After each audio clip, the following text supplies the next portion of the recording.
Y'all niggas on that little boy shit, I'm on my man shit. I got niggas with me somehow, I still feel abandoned. I stuck to the plan, Pops say never show your hand. January 2022 is when this shit all started. And it's when I developed the mindset that, like, what I'm going through and what I'm experiencing, I can help, like, whoever going the next person, the next man going through the next situation in their life that's similar to mine or something that I already been through. I can help out with that. You feel what I'm saying? And cause I never had somebody to help me with that. Obviously I had role models. I had people in my life that, you know, had good qualities and shit that, you know, a young man would want to have, you know what I'm saying, a boy growing into a man. But I was 15 at the time, and I felt like I knew it all, you know? I felt like I was that guy, even though I wasn't, you feel what I'm saying? Hell, man, you may tell yourself that you that guy, but you get better every day. So you can't be that guy yesterday and you a million times better in 2 months. You can't do that. You feel what I'm saying? Like, you that guy. Like, you know what I'm saying? You that guy when you can really be resilient. You can really work it out. You know what I'm saying? You can work anything out. You go broke, you can get that shit back. You see hustle, execution, grind. All qualities of a nigga that's trying to be or is already that guy. So, I got off track. 2022, January, I met a girl. I fell in love with her inside of half a year, 5 months. And she was my escape. I used her as my escape from my home and school situation I had going on at home. Things were pretty hectic. I had a horrible relationship with my mother. And to be honest, bro, me and her would just always get to battling. And it took a toll on me mentally. So in school, my grades started to slip. So that only made shit with her worse. You know, and how to put this? I don't blame anybody for, you know, things that I've done, things that I've said. You may hear me say that, like, I've done some really, really messed up shit. I have not. You know what I'm saying? Just chill. But I do realize that when you're brought into this world, you know what I'm saying, you got a mother and a father. They're the, you know, the supreme representation of what is supposed to, you know what I'm saying, what a female is supposed to be like, what a male is supposed to be like when they're fully, adult. And my thing is like, I was taking whatever happened with my mom and how things with this girl ended up. We ended up not talking because things with my mom was making it hard for me to go see her. So we ended it and shit. But then after we ended it, I found out she's been talking to somebody else. And that shit had never happened to me before. That was my first time experiencing that type of hurt, that type of heartbreak. Heartbreak in general. You feel what I'm saying? That was my first heartbreak. I was 15 years old, going on 16 in May. So that shit happened on May 4th. I met this girl at the start of the year, you know? And that shit hit me kind of hard. You feel what I'm saying? And we got really, really close, like, you know, in the last 2 months, like March, April, May. You know what I'm saying? We got really, really close in March, April.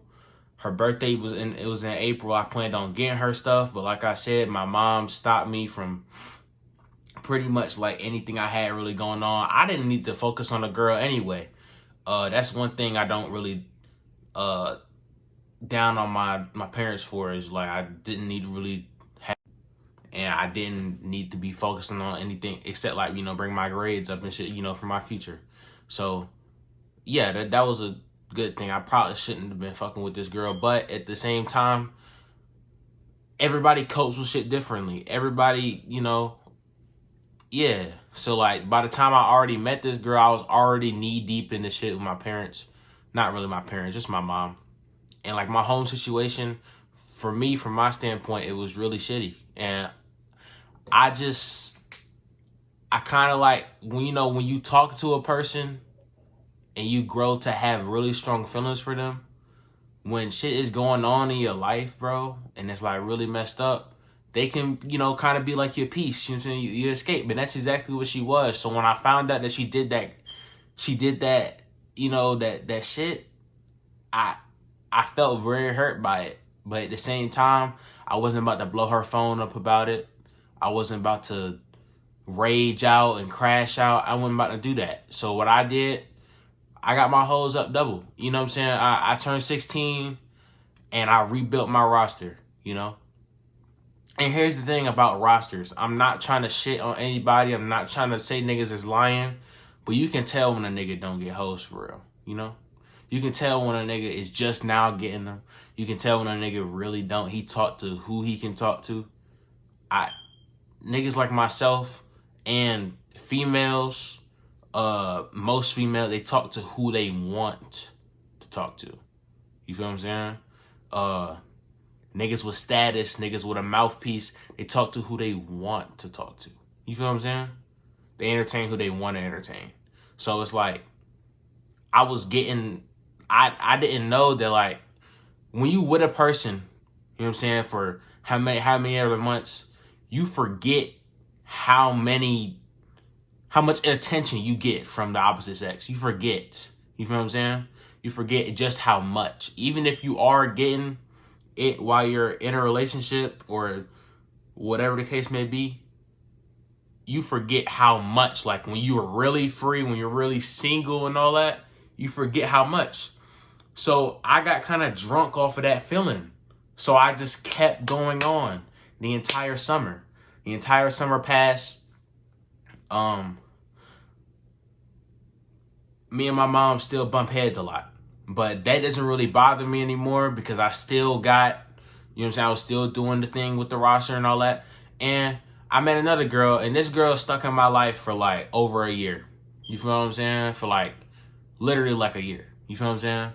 And I started working now. I had my own money.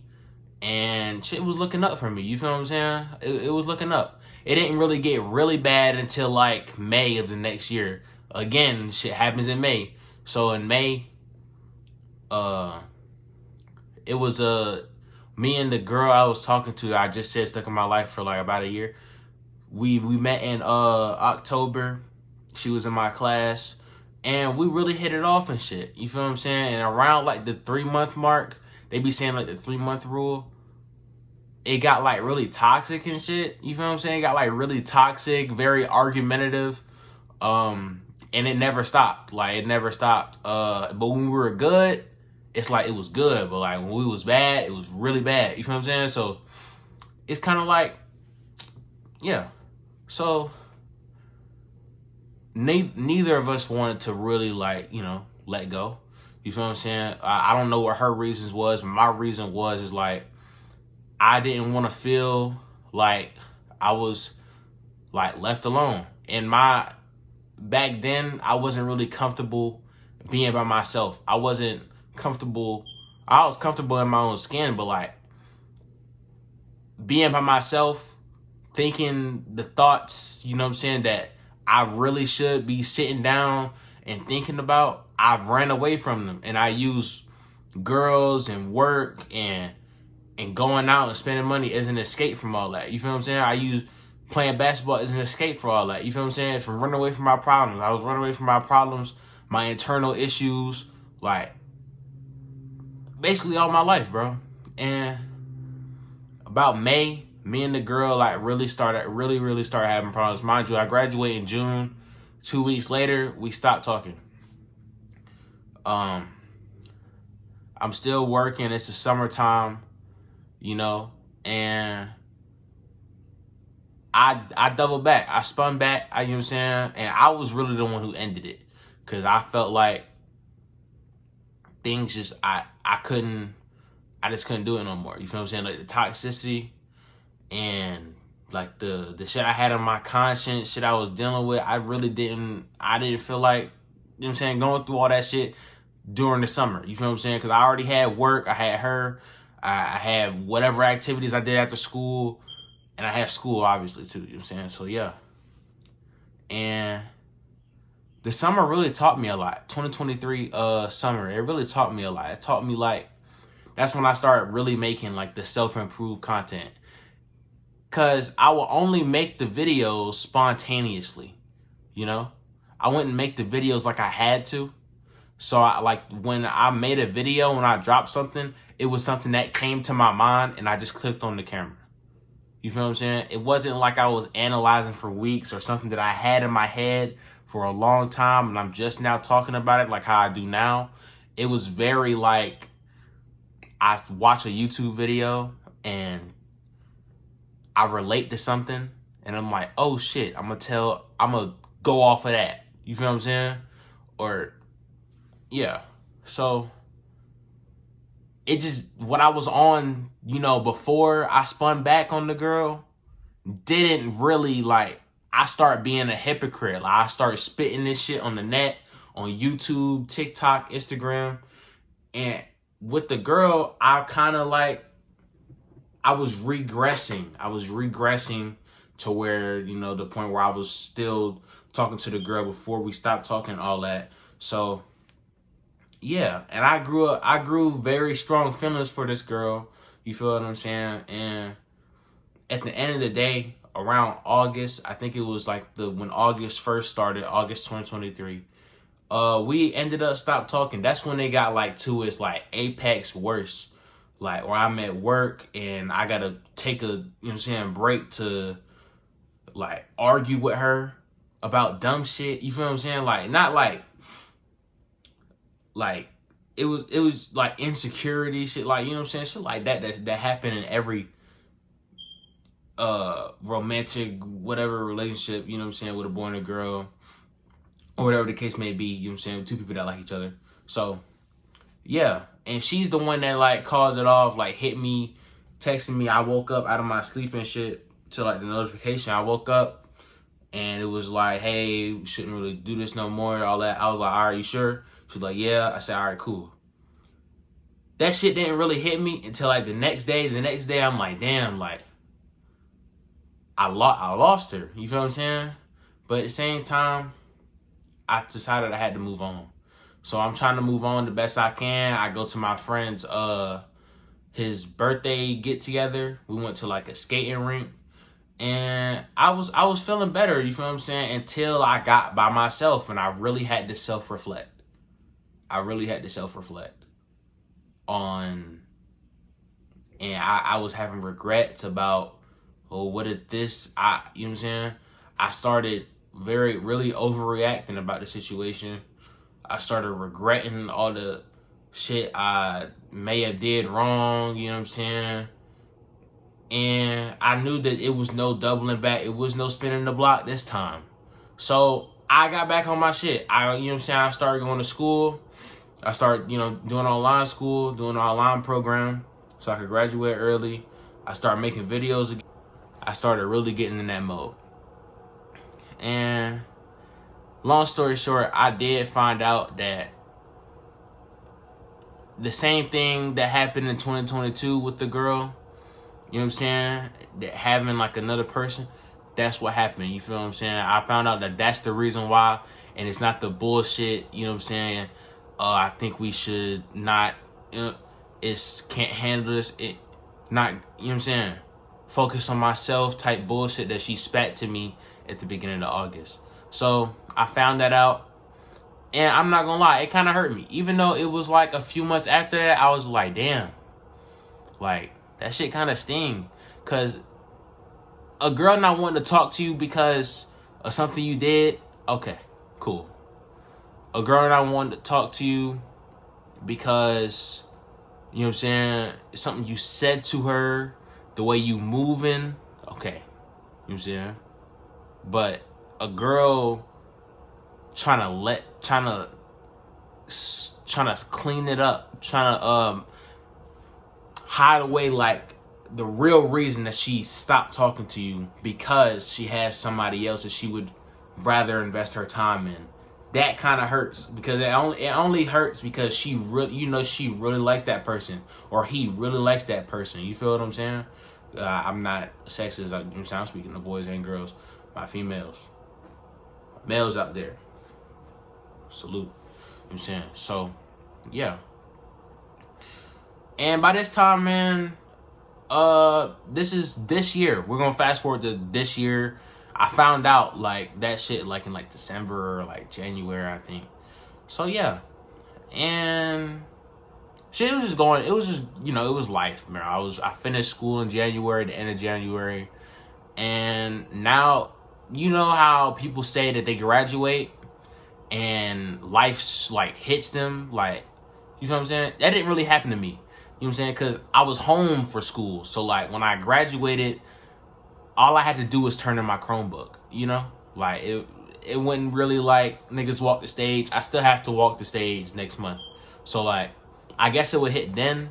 But it's actually kind of starting to hit now that, like, yo, if I don't do something with my life, like, in the near future, or at least start right now, I'm gonna be, you know, one of these bum ass niggas, or one of these people living with their parents for X amount of years.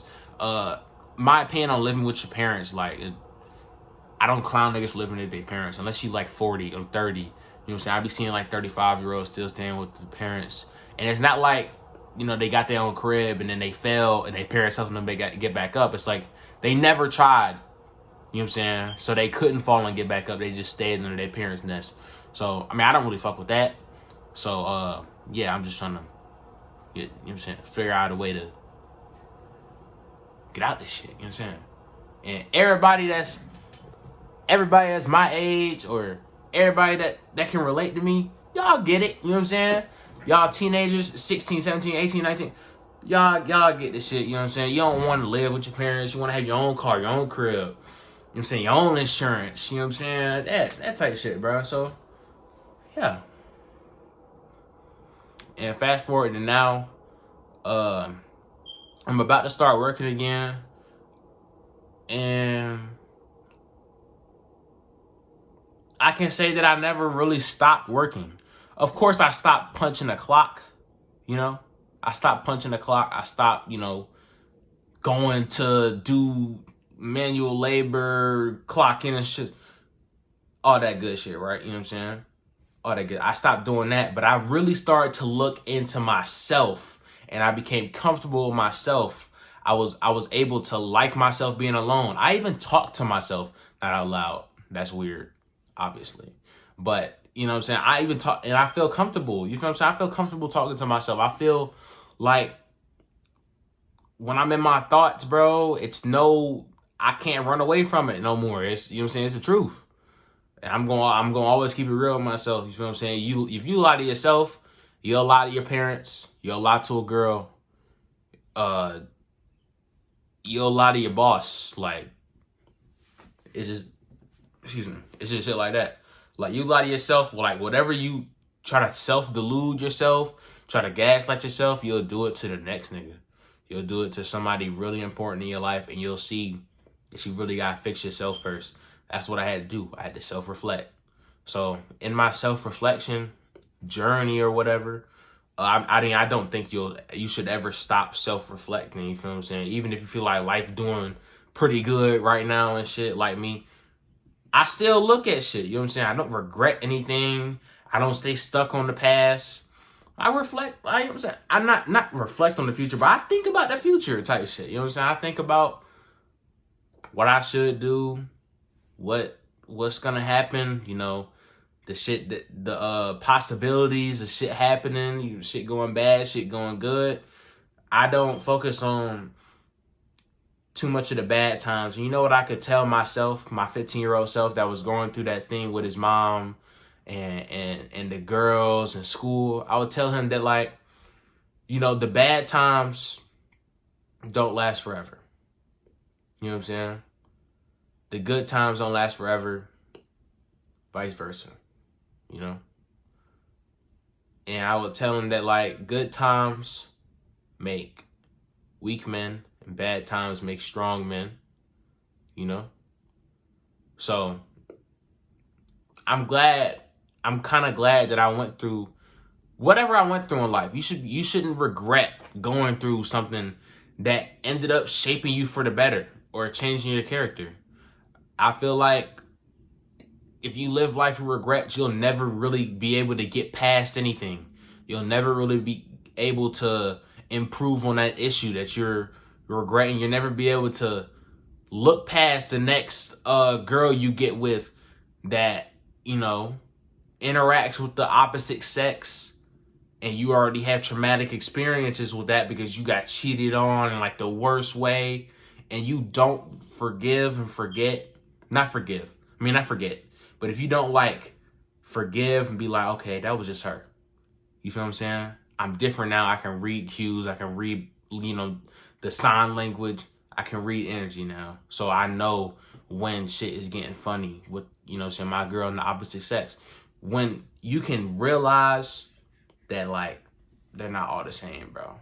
They might all kind of think the same sometimes, but some girls are actually good, and some girls are really, really terrible. Dead ass, like really terrible. You know what I'm saying? So, and some niggas are too. I ain't being, you know what I'm saying? But it's not about niggas, it's about girls. Some people really are terrible in general. And some people really are good. And you just got to take the chance, bro. You have to. If you want to build bonds and connections with people.